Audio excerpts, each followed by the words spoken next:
السلام علیکم، کیسے ہیں آپ سب؟ امید کرتی ہوں کہ آپ سب ٹھیک ٹھاک ہوں گے۔ اللہ پاک آپ سب کے لیے دنیا جہان کی آسانیاں نصیب فرمائے۔ اگر آپ لوگ میرے چینل پر نیو ہیں تو میرا چینل کائنڈلی سبسکرائب کر لیں، ویڈیو کو لائک کر دیں، شیئر کر دیں، کامنٹ کر دیں اور اپنی آراء سے آگاہ ضرور کیا کریں۔ چلیے آئیے شروع کرتے ہیں اسری یسرا کی ایپیسوڈ نمبر 4۔ آئمہ کی کال تھی، اس کی فرینڈ کی انگیجمنٹ ہے، مجھے بھی انوائٹ کیا ہے۔ اپنی بات کے اختتام پر اس نے فارس کے تاثرات جانچے، شاید وہ کچھ دیر تک اپنا کام موقوف کر کے اس کی ذات کو اپنی توجہ اور عنایت کے حصار میں لے لے۔ شاید وہ انکار کر دے تو، اور اس کا یہ انکار اس کے خیالات کی نفی کر دے، یا پھر کھلے دل سے اجازت دے کر اپنی زندگی میں اس کی موجودگی کو اہم کر دے۔ مگر دوسری طرف ایک مکمل خاموشی تھی، نہ انکار نہ اقرار۔ اس نے جیسے کچھ سنا ہی نہیں۔ وہ آفس ٹیبل کے سامنے کھڑی منتظر نگاہوں سے اسے دیکھتی رہی، مگر دوسری طرف خاموشی تھی، خاموشی ہی رہی۔ پھر وہ بھاری دل کے ساتھ اسٹڈی سے باہر آ گئی، مسز شیرازی کو اپنے پروگرام سے آگاہ کر کے آئمہ کو ڈن کا میسج بھیج دیا۔ تیاری کرتے وقت بار بار اس کی آنکھیں بھیگ رہی تھیں۔ ایسا کب تک چلے گا آخر کب تک؟ کب تک وہ اپنی عزت کو ذلت کی نگاہ سے دیکھے گا؟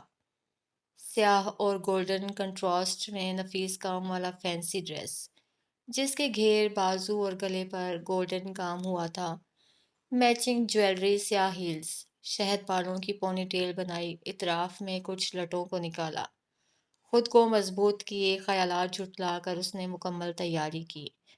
9 بجے اسے آئمہ لینے آ گئی تھی۔ جاتے وقت لمحے بھر کے لیے وہ اس کی اسٹڈی کے سامنے رکی تھی، پھر سر جھٹک کر باہر چلی گئی۔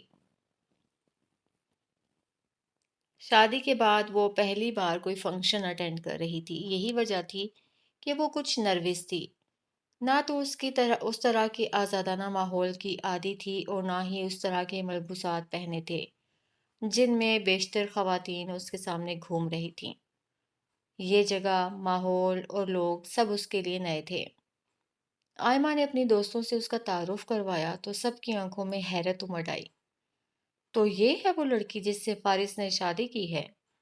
جنت کو فارس کی وجہ سے گفتگو کا مرکز بننا کچھ زیادہ اچھا نہیں لگا تھا۔ دلہن کی بہن نیشا نے اس کا ہاتھ پکڑا اور آئمہ سے معذرت کرتی اسے تقریباً کھینچتے ہوئے اپنے ساتھ لے گئی۔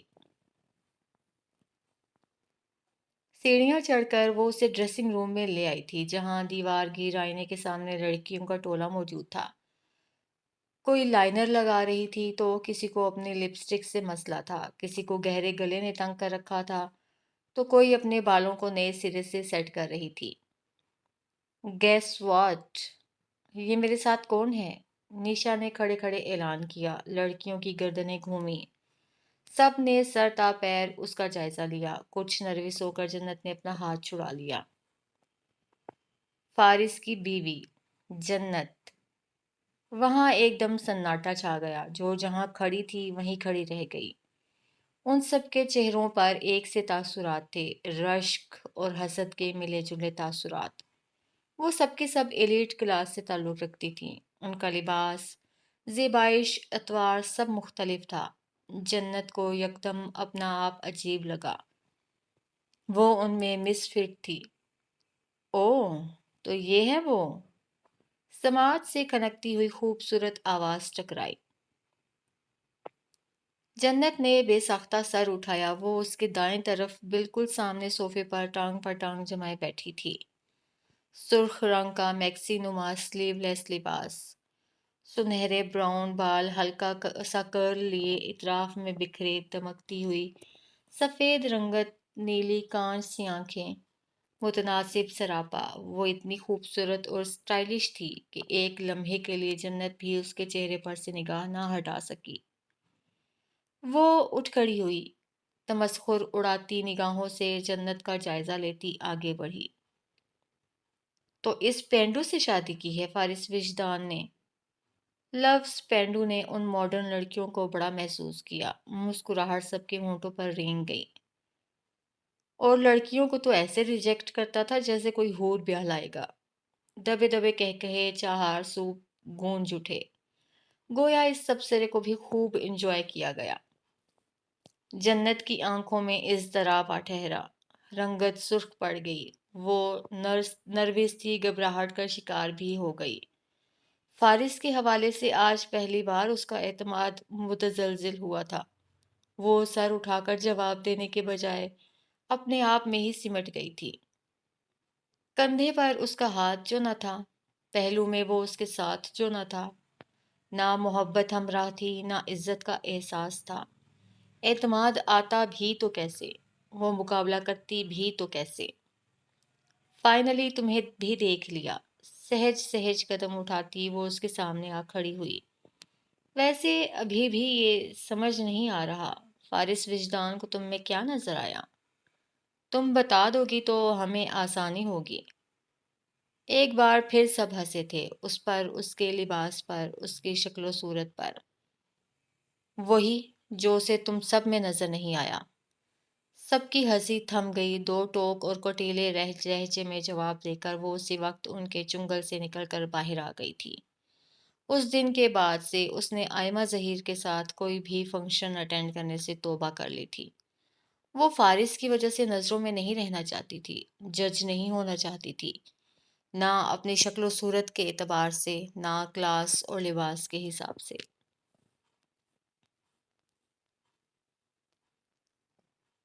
تم آخر اتنے جتن کس لیے کر رہی ہو؟ وہ آفس ٹیبل پر کافی کا مگ رکھ کر پلٹ رہی تھی جب فارس نے لیپ ٹاپ کی اسکرین سے نگاہ ہٹا کر کہا تھا۔ وہ رک کر کچھ حیرت سے اسے دیکھنے لگی تھی۔ وہ خود سے مخاطب ہو جائے ایسا شاذ و نادر ہی ہوتا تھا، اور ان 1.5 ماہ میں تو شاید 2-3 بار ہی ہوا ہوگا۔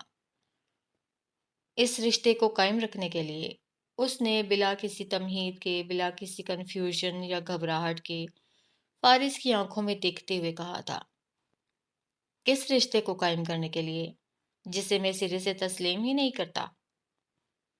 تسلیم نہ کرتے تو نکاح بھی نہ کرتے۔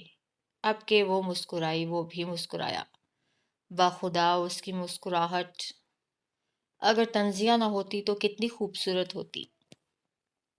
تسلیم کرنا کچھ اور ہے، نکاح کرنا کچھ اور۔ خدا کی مقرر کردہ حدود کی درجہ بندی کرنے والے تم کون ہوتے ہو؟ وہ سوالیہ نشان بن گئی۔ کس چیز نے اسے اتنا نڈر اور بہادر بنا دیا تھا؟ فارس بھی سوچتا ہوگا، کس چیز نے اسے اتنا قوی کر دیا ہے؟ وہ بھی سوچا کرتی تھی۔ تم اس گھر میں میری ماں کی وجہ سے ہو، فارس نے یاد دلایا تھا۔ غلط، میں اس گھر میں تمہاری وجہ سے ہوں، میرا نکاح تم سے ہوا ہے۔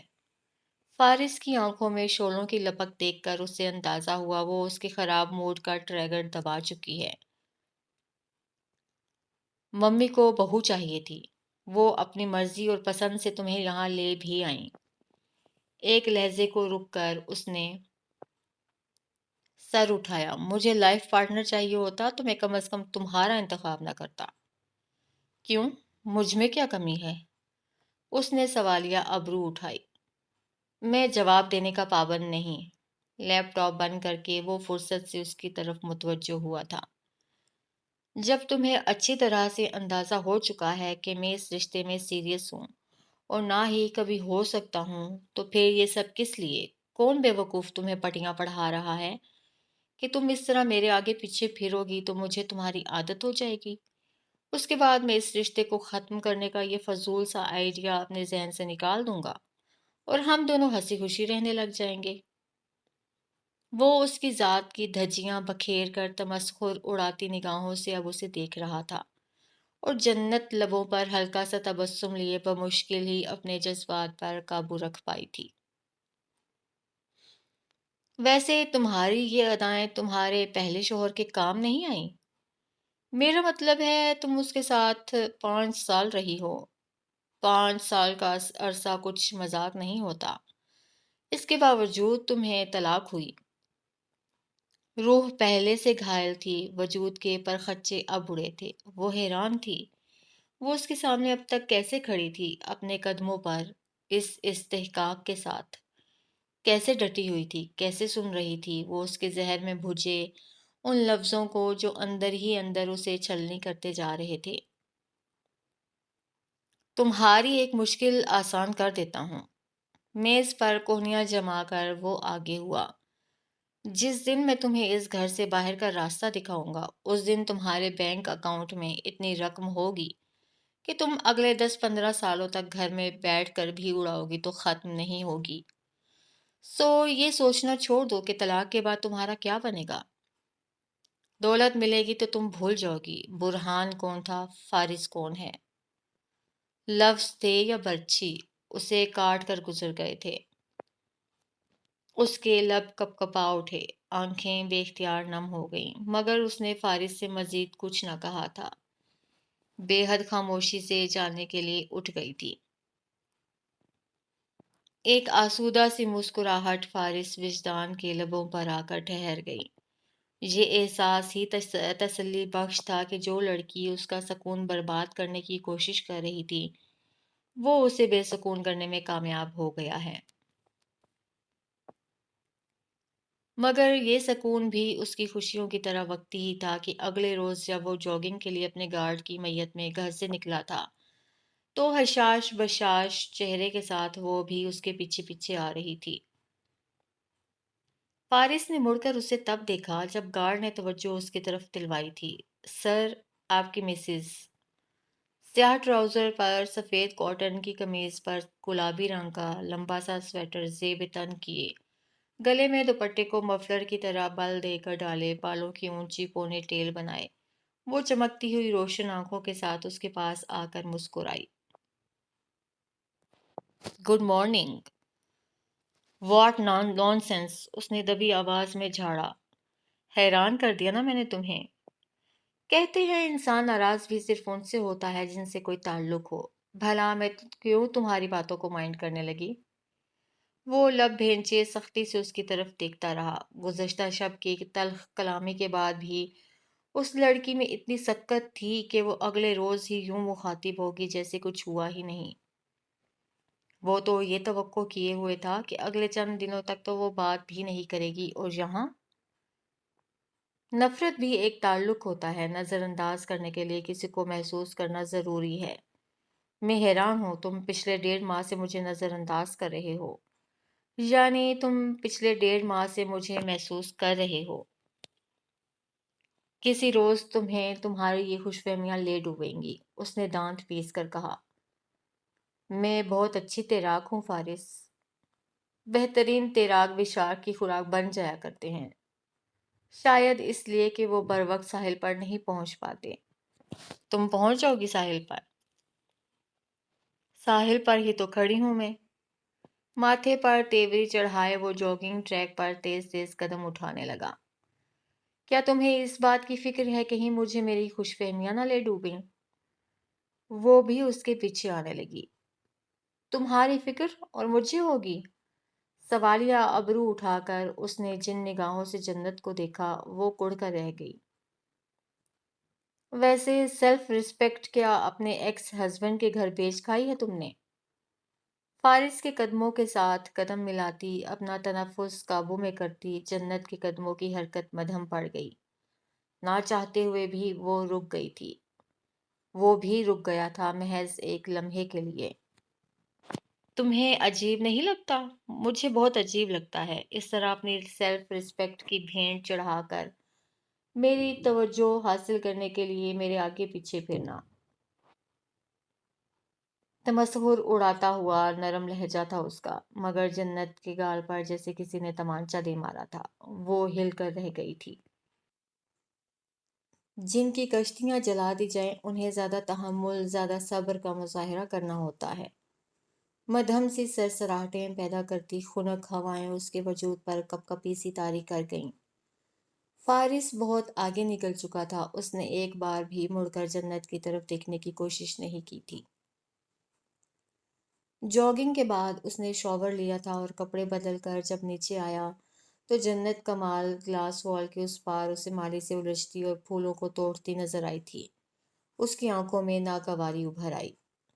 ایک معمول سا بنا لیا تھا اس لڑکی نے کہ ہر روز کمرے کو تازہ پھولوں سے معطر کرنا ہے۔ سر جھٹک کر رسٹ واچ پہنتے ہوئے وہ مسز شیرازی کے کمرے میں آ گیا تھا۔ آپ تیار ہیں ممی؟ ہاں بیٹا، مکمل تیاری کے ساتھ وہ وہیل چیئر پر تھیں، بس ہیڈ اسکارف لے رہی تھی۔ آج ان کی ڈاکٹر کے یہاں اپوائنٹمنٹ تھی، ویکلی چیک اپ کے لیے جانا تھا انہیں۔ پٹھانی بھی ان کے ساتھ ہی جایا کرتی تھی۔ موبائل پر کسی کا نمبر ڈائل کرتے ہوئے اس کی نگاہ بے ساختہ ہی دیوار کی کھڑکیوں کے سامنے رکھی گلاس ٹیبل پر جا پڑی۔ وہ ٹھٹک کر رک گیا۔ میز کے کناروں کے ساتھ گول دائرے کی صورت میں ترتیب سے رکھے گلاب کے پھولوں پر اس کی نظر یوں ٹھہری کہ وہ ہٹا ہی نہ سکا۔ مسلی ہوئی پنکھڑیاں، ٹوٹے ہوئے پتوں کی لہر اور سلامت پھولوں کا گھیراؤ۔ یادداشت کے کسی کونے میں کوئی بھولا بسرا منظر تازہ ہوا تھا، کوئی آواز گونجی تھی، پردہ لہرایا تھا اور پھر ایک ایک کر کے سفید پھول کھڑکی سے اندر گرتے چلے گئے تھے۔ گیٹ ویل سون، مارکر سے لکھا پیغام کھڑکی کے شیشے پر ابھر آیا تھا۔ فارس، مسز شیرازی کی آواز پر اس نے چونک کر اپنے خیالات سے سر نکالا، پھر مڑ کر انہیں دیکھا۔ آئی ایم ریڈی بیٹا۔ سر ہلا کر وہ ان کی جانب بڑھ گیا، مگر وہ پھولوں کی اس ترتیب سے لہروں میں رکھے ان پتوں سے اور وسط میں رکھی کچھ بکھری، کچھ ٹوٹی اور کچھ مسلی ہوئی ان پنکھڑیوں سے پیچھا نہ چھڑا سکا جنہوں نے کچھ دیر کے لیے ہی صحیح اسے ماضی کے حوالے کر دیا تھا۔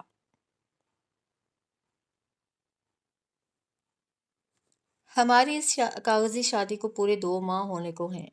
وہ بیڈ پر نیم دراز لیپ ٹاپ پر کام کر رہا تھا جب ہاتھوں پر لوشن لگاتے ہوئے وہ اس سے مخاطب ہوئی تھی۔ فارس نے نظر اٹھا کر اسے دیکھا۔ صوفے پر وہ خاصے شاہانہ انداز میں بیٹھی تھی، فکر اور اندیشوں سے پرے۔ کیا تمہارا نہیں خیال اب ہمیں دوستی کر لینی چاہیے؟ جاگنگ ٹریک پر ہونے والی گفتگو کے بعد اس نے اب خاموشی کا قفل توڑا تھا، یعنی پورے 15 گھنٹوں کے بعد۔ ٹھیک ہے، مان لیا یہ ایک کاغذی رشتہ ہے، ایک مخصوص مدت تک رہے گا، اس کے بعد سب ختم ہو جائے گا۔ لیکن اس مخصوص مدت تک کیا تم آنکھوں سے تیر، نیزے، تلواریں مارنا بند نہیں کر سکتے؟ وہ اسے نظر انداز کیے اپنا کام کرتا رہا۔ اگر ہماری دوستی ہو جائے گی تو مجھے ذرا ذرا سی فرمائش کے لیے آنٹی کے پاس نہیں جانا پڑے گا، یعنی کہ میں ڈائریکٹ تم سے بات کر سکوں گی، اور اس طرح بہت سہولت رہے گی مجھے اور تمہیں بھی۔ کیا خیال ہے؟ وہ خاموش رہا۔ وہ اب خاموش ہی رہتا تھا۔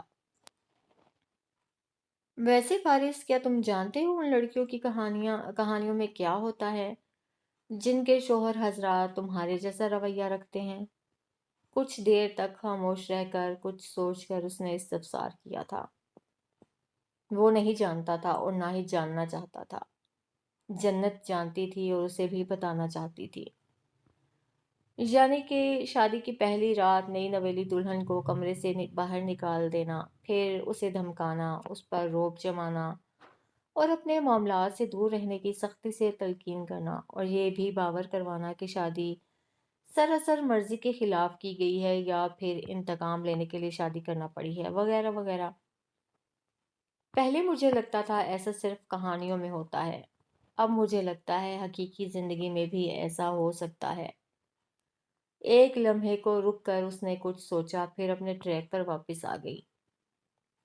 اس کے بعد ہوتا یہ ہے کہ بیچاری سی معصوم سی روتی سسکتی ہیروئن اپنے سڑے ہوئے کھڑوس شوہر کی خدمت داریوں میں جت جاتی ہے۔ وہ خود کو حالات کے حوالے کر کے اس کی سختیاں جھیلتی رہتی ہے، یہاں تک کہ شوہر کا ایکسیڈنٹ ہو جاتا ہے۔ فارس نے اسکرین سے نگاہیں ہٹا کر سوالیہ نگاہوں سے اسے دیکھا۔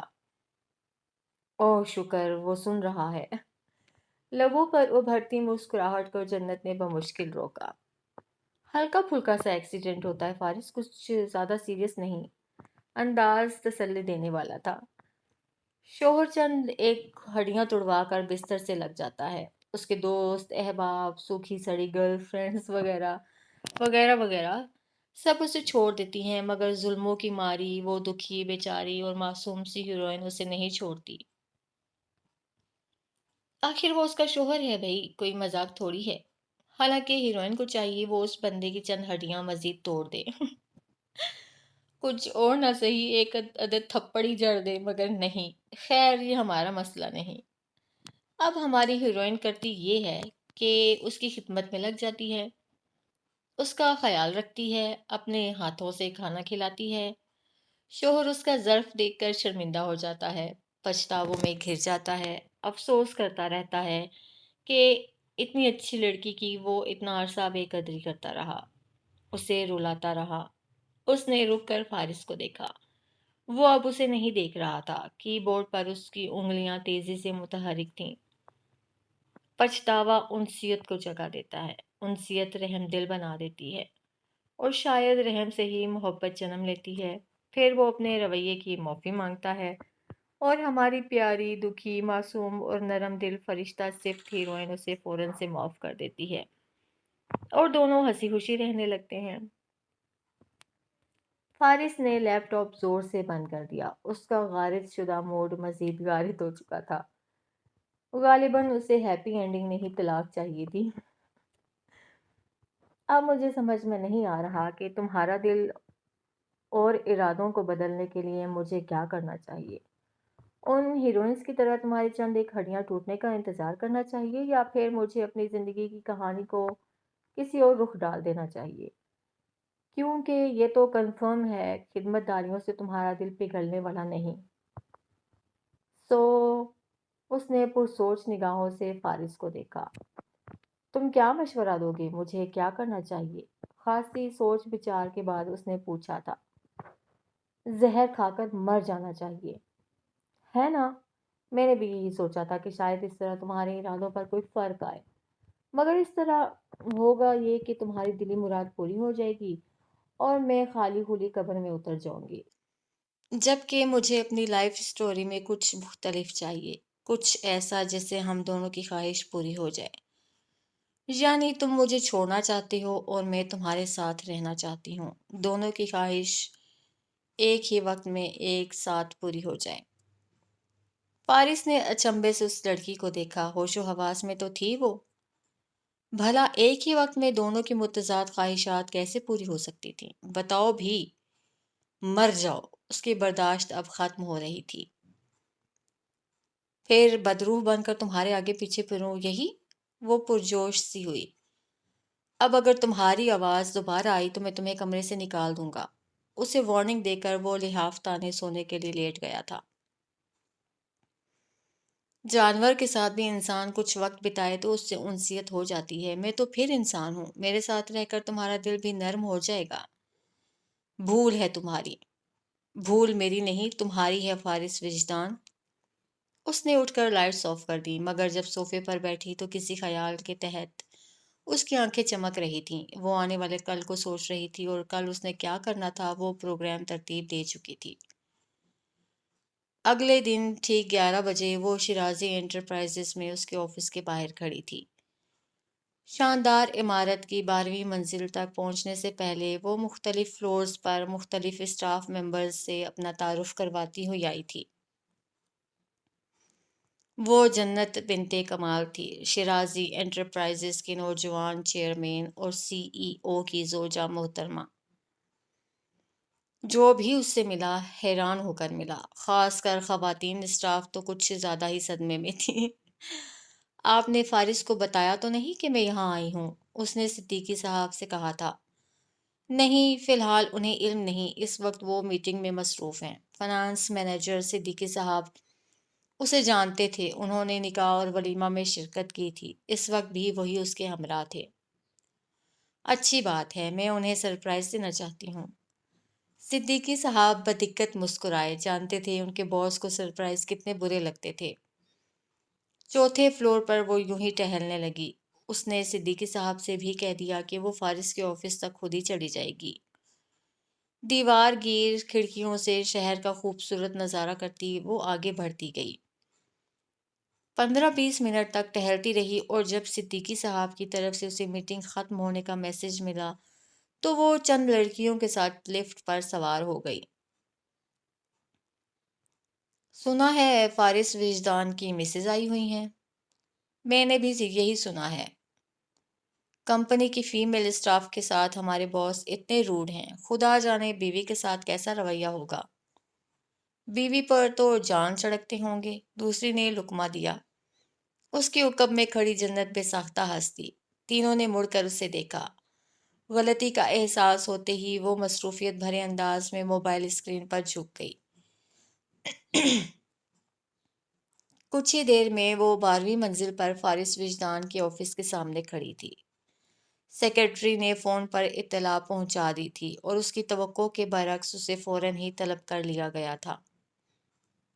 اجازت ملتے ہی وہ دروازہ کھول کر اس کے آفس میں داخل ہوئی اور حیران رہ گئی۔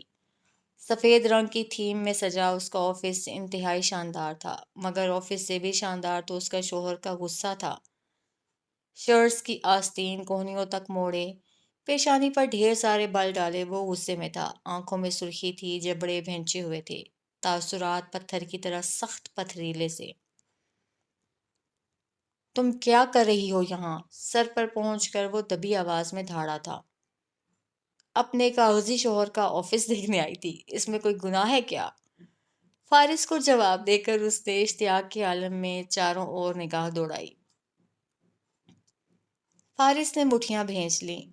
آفس ٹیبل پر دھرے کچھ ڈیکوریشن پیسز کو چھیڑتے ہوئے اس نے نیم پلیٹ کو بغور دیکھا۔ وال پر لگی سفید براق گھوڑے کی پینٹنگ کو سراہا، شیلف میں ترتیب سے رکھی فائلز کا جائزہ لیا، پھر آرام سے ٹانگ پر ٹانگ جمائے کوچ پر بیٹھ گئی۔ کہتے ہیں سفید رنگ امن اور محبت کی علامت ہوتا ہے، تمہیں کیا لگتا ہے؟ وہ سرد نظروں سے اسے دیکھتا رہا۔ اور یہ بھی کہا جاتا ہے کہ جو لوگ اس رنگ کو پسند کرتے ہیں ان کے مزاج میں دھیما پن ہوتا ہے، وہ سلاجو اور بردبار ہوتے ہیں، کیا ایسا ہی ہے؟ کیوں آئی ہو یہاں؟ فارس نے اس کے سوالات نظر انداز کر دیے۔ چائے یا کافی کا نہیں پوچھو گے تم؟ جنت نے پلکیں جھپکائیں۔ نہیں، حالانکہ آنٹی کہہ رہی تھی تم خاصے مہمان نواز ہو۔ ابھی اور اسی وقت دفع ہو جاؤ یہاں سے۔ اب دفعہ تو میں تمہارے ساتھ ہی ہو سکتی ہوں، ڈرائیور مجھے ڈراپ کر کے جا چکا ہے۔ آنٹی سے میں کہہ آئی ہوں کہ تم نے ہی مجھے اپنے آفس کال کر کے بلایا ہے اور آج ہم دونوں کسی اچھے ریسٹورنٹ میں لنچ کریں گے۔ فارس نے خود پر بمشکل ضبط کے پہرے بٹھائے تھے۔ کتنی رقم چاہیے تمہیں؟ آفس کی کرسی پر بیٹھ کر اس نے بے حد تحمل سے پوچھا تھا۔ کس لیے؟ وہ حیران ہوئی تھی۔ اس ڈرامہ کو ختم کرنے کے لیے۔ تمہیں لگ رہا ہے میں ایکٹنگ کر رہی ہوں؟ جنت کو برا لگا۔ تم یہ جو کچھ بھی کر رہی ہو اسے ختم کرنے کے لیے کیا لوگی؟ ایک کپ چائے، اٹالین ریسٹورنٹ میں تمہارے ساتھ لنچ۔ فارس نے بمشکل خود پر قابو پایا۔ ویسے تم نے ابھی تک کسی کو بتایا نہیں کہ تم میرڈ ہو؟ سب یوں حیران ہوتے ہیں جیسے کسی بھوت کو دیکھ لیا ہو۔ فارس نے اپنی کرسی چھوڑ دی تھی۔ اٹھو اب۔ مگر میں نے تو ابھی چائے نہیں پی۔ وہ سختی سے بازو میں انگلیاں گاڑے اسے کھینچ کر اٹھاتے ہوئے دروازے پر لے آیا۔ How road! جنت نے اپنا آپ چھڑا کر اسے تندہی سے دیکھا۔ میں بہت مصروف ہوں، تمہاری ان جھوٹ موٹ کی اداکاری اور 2 نمبری فرمائشوں کی تکمیل کے لیے وقت نہیں ہے میرے پاس۔ ڈرائیور کو کال کرو اور یہاں سے چلتی بنو۔ دبی آواز میں جھاڑ کر اس نے دروازہ کھول دیا۔ سیکرٹری نے بے اختیار سر اٹھایا تھا۔ ڈارلنگ! سیکرٹری کے سامنے جنت کا رویہ خاصا رومانٹک ہو گیا۔ میں یہیں بیٹھ کر آپ کا انتظار کروں گی، بھلے سے سارا دن بیٹھی رہوں، مجھے کوئی مسئلہ نہیں۔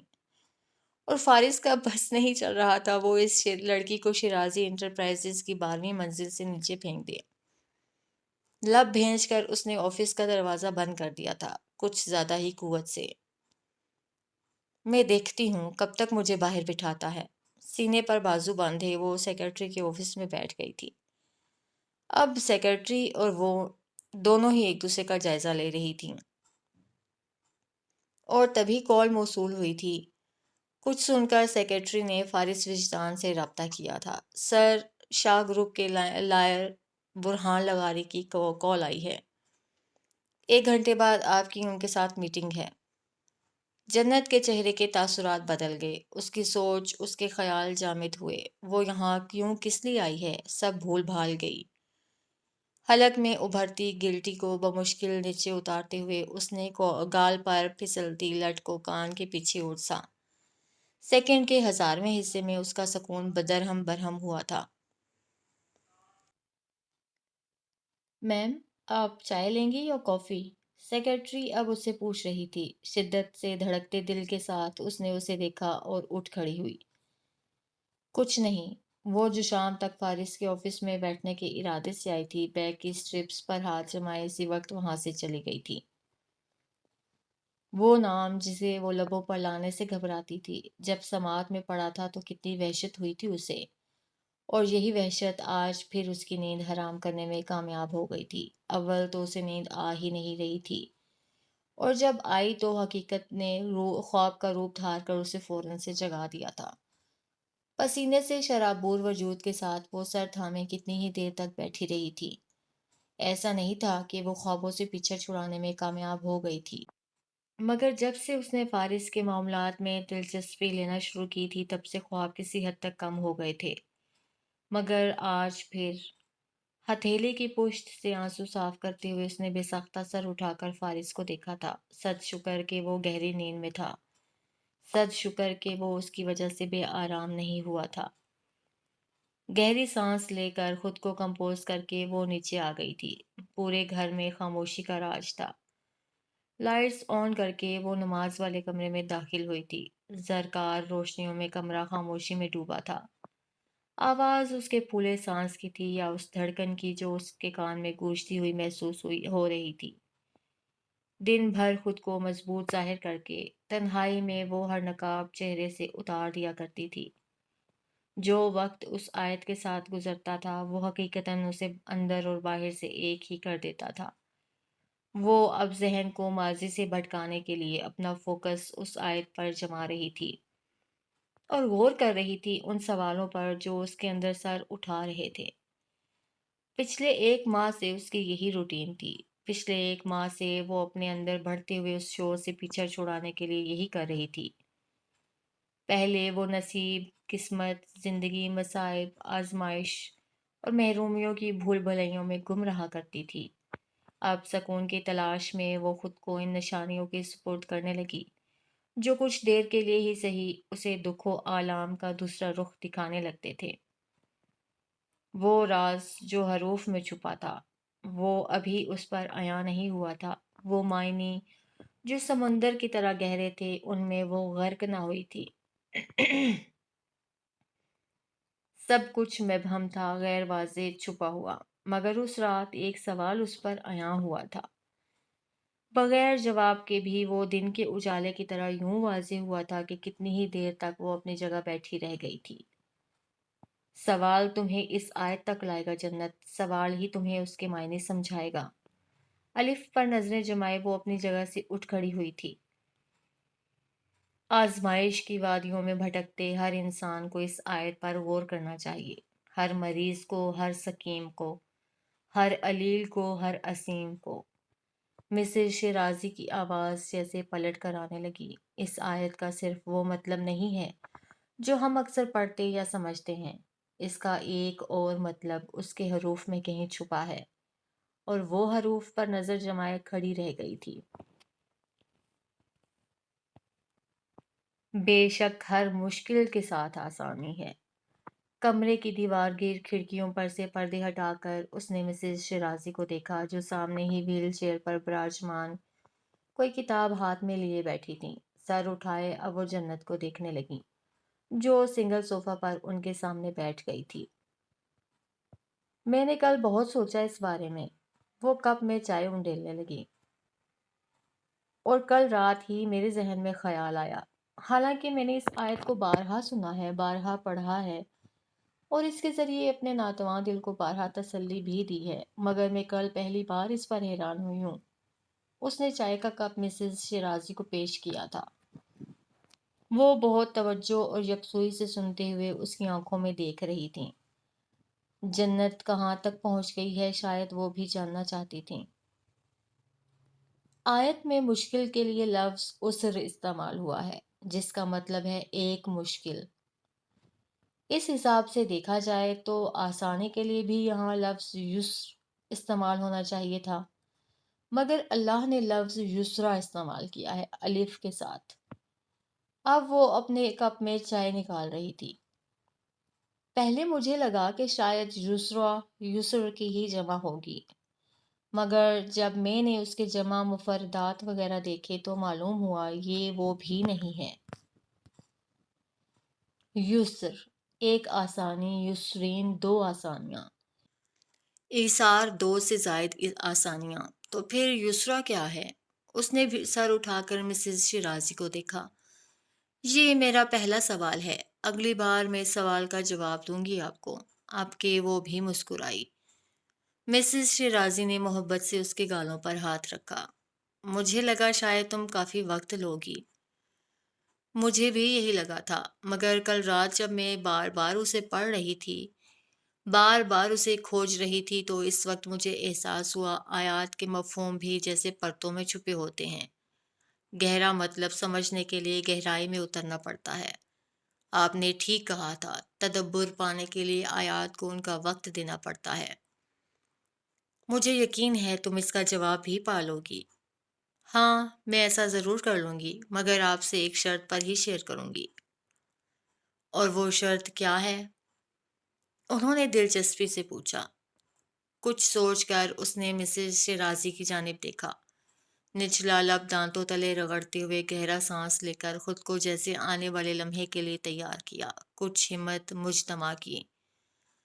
میں آپ کے پوتے سے ملنا چاہتی ہوں۔ اس نے اتنا اچانک کہا کہ مسز شیرازی اپنی جگہ ساکت بیٹھی رہ گئیں۔ انہوں نے جنت کو بے یقینی سے دیکھا۔ میں نے غلطی سے آپ کی اور فارس کی گفتگو سن لی تھی۔ جھکی نگاہوں سے اس نے اپنے جرم کا اعتراف کیا۔ میں منتظر رہی کہ شاید آپ خود اس سلسلے میں مجھ سے بات کریں گی، مگر مسز شیرازی خاموش ہو گئیں۔ میں آپ کے پوتے سے ملنا چاہتی ہوں آنٹی۔ میں آپ کے لیے۔ انہوں نے سر اٹھا کر جن نگاہوں سے جنت کو دیکھا وہ چپ ہو گئی۔ کتنا درد تھا ان آنکھوں میں۔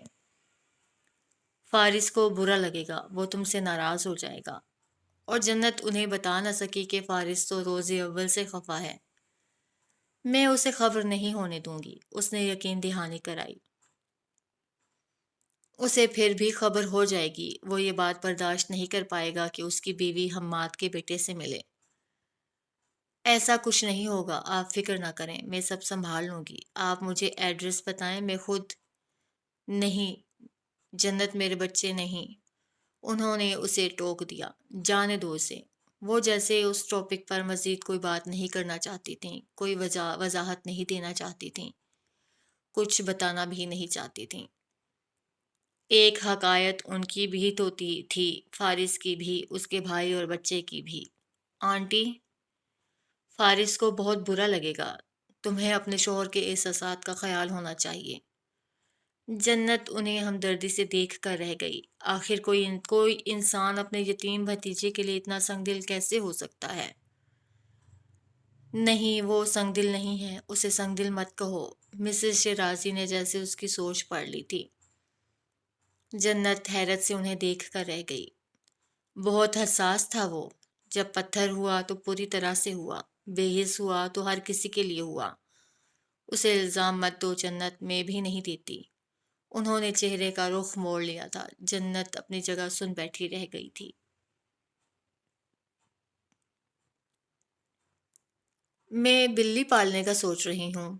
کف لنکس اتار کر ڈریسنگ ٹیبل پر رکھتے ہوئے فارس وجدان نے اسے سرد نظروں سے دیکھا۔ وہ ابھی ضروری میٹنگ اٹینڈ کر کے گھر لوٹا تھا اور ہمیشہ کی طرح جنت کا مال اس کے سر پر سوار ہو چکی تھی۔ کوئی ضرورت نہیں۔ جنت نے دیکھا اس کی نم آنکھیں بے تحاشا سرخ ہو رہی تھیں۔ تمہاری ضرورت کی نہیں، اپنی ضرورت کی بات کر رہی ہوں۔ اس گھر میں کوئی جانور نہیں آ سکتا۔ فارس کا لہجہ حتمی تھا، انکار پتھر پر لکیر جیسا۔ روز ہی وہ کوئی نہ کوئی فرمائش کرتی تھی، روز ہی وہ بے رحمی سے رد کر دیتا تھا۔ کیوں نہیں آ سکتا؟ وہ بحث کے موڈ میں آ گئی۔ کیونکہ میں نہیں چاہتا۔ اور تم کیوں نہیں چاہتے؟ میں جواب دینے کا پابند نہیں میں جواب دینے کا پابند نہیں جنت نے ہو بہو اس کے انداز میں نقل اتاری۔ فارس وجدان نے رک کر اسے کڑے تیوروں سے گھورا۔ یہ لڑکی اب اپنی حد سے بڑھ رہی تھی۔ ساری پابندیاں تو صرف میرے لیے ہی ہے نا؟ رک کر اس نے تعصب سے سر ہلایا۔ مجھے لگتا تھا تم میرے لیے ہی بے رحم ہو۔ یہاں تو بیچارے جانور بھی تمہاری نفرت سے محفوظ نہیں ہیں۔ وہ ضبط کیے خاموش رہا۔ جنت کو یہ خاموشی نہیں چاہیے تھی۔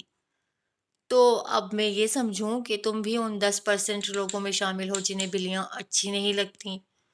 اس نے بات بڑھائی۔ ہاں ہوں۔ کوئی اعتراض؟ وہ جھنجھلاہٹ کا شکار ہوا تھا۔ باخدا کوئی اللہ کی اتنی پیاری تخلیق کو ناپسند کیسے کر سکتا ہے؟ یقیناً تم نے بلیوں کو ہاتھ بھی نہیں لگایا ہوگا، انہیں قریب سے دیکھا بھی نہیں ہوگا۔ وہ وارڈروب سے کپڑے نکالے واش روم میں گھس گیا تھا۔ جنت دروازے کے پاس آ کر کھڑی ہو گئی تھی۔ تم بلیوں کے ساتھ تھوڑا سا وقت گزار کر تو دیکھو، بہت اچھا محسوس کرو گے۔ اندر شرٹ اتارتے ہوئے فارس وجدان زیر لب بڑبڑایا۔ ہاں، بہت اچھا محسوس کروں گا۔ انداز میں جھلاہٹ نمایاں تھی۔ میں جانتی ہوں تمہیں میرے احساسات کی کوئی قدر نہیں ہے، لیکن بلی والی بات پر مجھے تمہارا اعتراض کچھ ٹھیک نہیں لگ رہا۔ ٹھیک ہے، یہ گھر تمہارا ہے، لیکن میں بھی تو تمہاری بیوی ہی ہوں۔ کاغذی ہی صحیح اتنا تو حق رکھتی ہوں کہ… وہ رک گئی۔ تم سن بھی رہے ہو میں کیا کہہ رہی ہوں؟ دروازہ کھل گیا۔ سیاہ جینس پر سیاہ شرٹ میں ملبوس وہ باہر آ گیا۔ وارڈروب کھولے اس سے سفید رنگ کا جمپر نکالا۔ میں کہہ رہی ہوں کہ ایک چھوٹی سی بلی… یہ کیا بلی بلی لگا رکھی ہے تم نے؟ جب منع کر دیا ہے کہ نہیں آ سکتی تو نہیں آ سکتی، اور یہ تمہارا گھر نہیں ہے جہاں تم اپنی مرضی چلا سکو۔ بگڑے تیوروں کے ساتھ اسے ڈانٹ کر وہ کمرے سے نکل گیا تھا۔ جنت ضبط کیے کھڑی رہ گئی، پھر دماغ نے ٹھوکا دیا تو تن فن کرتی اس کے پیچھے باہر آ گئی۔ جب میں تمہاری بیوی ہوں ہی نہیں تو یہ شوہروں والا روب کیوں دکھاتی ہو مجھے؟ سیڑھیاں اترتے فارس وجدان کے قدموں کی حرکت تھمی۔ رک کر سر اٹھا کر اس نے غصیلی نظروں سے جنت کمال کو دیکھا۔ میرا مطلب ہے… اس کے کڑے تیوروں سے کچھ خائف ہو کر اس نے فوراً بات سنبھالی۔ مہمان ہوں میں چند دنوں کی، اس وجہ سے ہی لحاظ کر لیا کرو۔ لہجے میں مٹھاس بھر کر اس نے پلکیں جھپکائیں۔ میرے نانا کے گھر میں میرے پاس 3 بلیاں تھیں۔ بہت وقت گزارا ہے میں نے ان کے ساتھ۔ یقین کرو شور نہیں کرتی ہیں، گند بھی نہیں مچاتی، پیار دیتی بھی ہیں لیتی بھی ہیں۔ بہت اچھا وقت گزرتا ہے ان کے ساتھ۔ تم بلیوں کے ساتھ وقت گزارتی ہو؟ فارس کی آواز میں اب کے ہلکا سا صدمہ تھا۔ نہیں، گزارا تو نہیں ہے، اس نے صفائی سے جھوٹ بولا، لیکن گزارنا چاہتی ہوں۔ مسز یزدانی کے پرشین کیٹ کے چھوٹے چھوٹے بلونگڑے… بس! فارس نے ہاتھ اٹھا کر اسے روک دیا۔ آج کے بعد تم مسز یزدانی کے گھر نہیں جاؤ گی۔ جنت کا منہ صدمے سے کھلا۔ مگر کیوں؟ وہ احتجاجاً چلائی۔ میں نے کہا نہیں جاؤ گی تو بس نہیں جاؤ گی۔ اس کا لہجہ کافی سے زیادہ سخت ہوا تھا۔ تم تو ایسے ری ایکٹ کر رہے ہو جیسے میں بلی تمہارے سر پر لا بٹھاؤں گی۔ اتنا بڑا گھر ہے تمہارا، اور دل… باخدا تمہارا دل چونٹی جتنا بھی نہیں ہے۔ میں بتا رہا ہوں، اگر تم نے گھر میں پیٹ لانے کی کوشش کی تو مجھ سے برا کوئی نہیں ہوگا۔ تم سے برا ویسے کوئی ہو بھی نہیں سکتا، اس کے منہ سے نکل گیا۔ قدم اٹھاتے فارس وجدان نے لب بھینچ کر اسے دیکھا۔ وہ ریلنگ پر جھکی ہوئی تھی۔ میں بلی کا نام فریسا رکھوں گی۔ فارس کی مونس فریسا ہوئی نا، یا فارسا؟ اس کی آنکھوں میں شرارت تھی، لبوں پر مسکراہٹ، گویا عزائم واضح تھے۔ وہ فارس کی حکم کو کسی خاطر میں نہیں لا رہی تھی۔ وہ رک گیا، گہری سانس لے کر جیسے اپنے مشتعل اعصاب پر قابو پانے کی کوشش کی۔ جنت تیزی سے سیڑھیاں اتر کر اس کے پاس آ گئی۔ میں جان گئی ہوں تم ایسے نہیں مانو گے، اب میں آنٹی سے ہی بات کروں گی۔ اترا کر کہتے ہوئے وہ سیڑھیاں اترنے ہی لگی تھی کہ فارس نے اسے بازو سے پکڑ کر ایک جھٹکے سے روکا۔ اس کا پورا وجود ہل کر رہ گیا۔ کیا چاہتی ہو تم؟ دانت پیس کر خطرناک تیوروں کے ساتھ ذرا سا اس کی طرف جھکا۔ بلی کے علاوہ جنت کے لبوں پر فاتحانہ مسکراہٹ بکھر گئی۔ مم اس نے خلا میں یوں نگاہ دوڑائی جیسے کچھ سوچ رہی ہو۔ مجھے کیا چاہیے؟ مجھے کیا چاہیے؟ شہادت کی انگلی ٹھوڑی پر متحرک تھی۔ اوہ ہاں، میں چاہتی ہوں آج تم مجھے ڈنر پر لے جاؤ، خود سے لے جاؤ، مجھے آنٹی سے نہ کہنا پڑے۔ چند لمحوں تک اسے گھورتے رہنے کے بعد وہ اسے جھٹکے سے چھوڑ کر سیڑھیاں اتر گیا۔ تو کیا میں اسے ہاں سمجھوں؟ وہ کب میں چلائی۔ آج کی رات میں 9 بجے تیار رہوں گی فارس۔ اور فارس اجلت میں قدم اٹھاتا صدر دروازہ عبور کر گیا تھا۔